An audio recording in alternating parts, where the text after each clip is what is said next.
ആ എന്താ ശ്യാമളെ? സത്യേട്ടൻ പിണങ്ങിപ്പോയി. പിന്നി പോയോ? ഇതിപ്പോ കഴിഞ്ഞ വർഷം ഏകദേശം ഈ സമയത്ത് തന്നെയല്ലേ പോയത്? എന്താ കാര്യം? കൂട്ടാൻ നന്നായില്ലേ?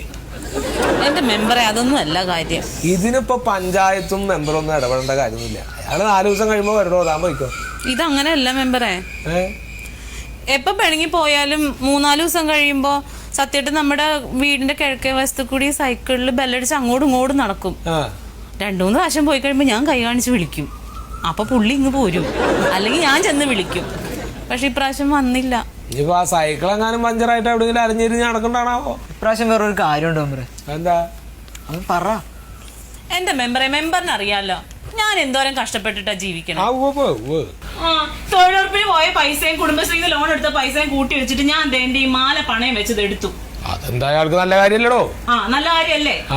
എന്നിട്ടോ പണയം വെക്കാൻ ചോദിച്ചോ? പണയം വെക്കാൻ ചോദിച്ചു. പിന്നെന്തേ? പുള്ളിക്ക് ഈ മാല കഴുത്തേലിട്ടോണ്ട് നടക്കണോന്ന് ഞാൻ കൊടുക്കുവോ? ഒരു 5 മിനിറ്റ് ഇടാൻ കൊടുക്കായിരുന്നു. അതെ ഈ ആയിരുന്നു കണ്ണിക്കണ്ട കിണർ കുഴിക്കാനും കായലിലെ പണിക്കൊക്കെ പോണ മനുഷ്യനാ. ഇതെങ്ങാനും ഊരി വെള്ളത്തിൽ പോയാൽ ഞാൻ ആരോട് ചോദിക്കും?